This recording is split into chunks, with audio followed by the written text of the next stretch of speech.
Sino? Uy!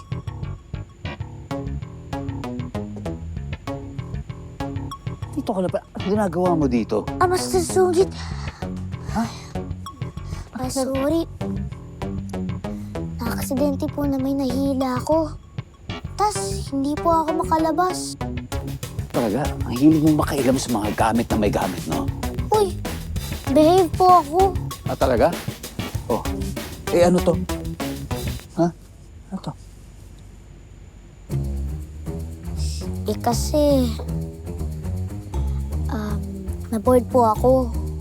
Kaya, sinukat ko po yung wig. Tapos, hindi po ako makalabas. Buti nga, yan lang pinaglaruan ko. Nakita ko, may mga tusok dyan. Wow! Salamat ulit, ha? Paano ko napahama ka? Bakit po kasi kayo nagkatago ng mga ganyan dito?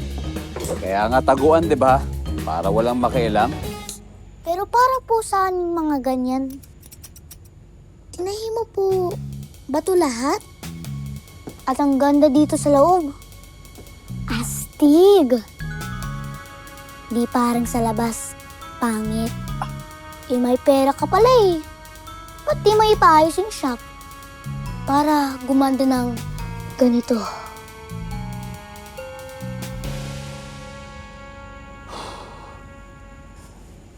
Ibiang, una sa lahat, wala dapat nakakapasok dito. Ako lang. Ha? Pangalawa, hindi ko dapat sinasagot ang tanong mo. Wala akong obligasyon na sagutin ang mga tanong mo. Ipangako mo sa akin na wala kang pagsasamihan na nakita mo tong kwartong ito. Intindihan mo? Aha. So, parang secret nating dalawa to? Secret. Hindi.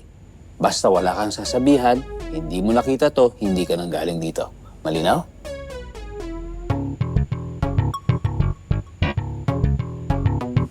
Sige. Kung gusto mo, hindi ko nahanapin si Ate Amem mo.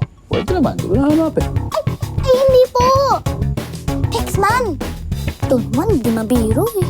Basta, iligtas mo si Ate Ame ko at kakalimutan ko lahat ng tungkol sa iyo. Pati tong kwarto. Na parang meron akong amnesia. Bisa. Sigurado ka dyan, ha? At hindi tayo magkikita ulit kahit kailan. Sige.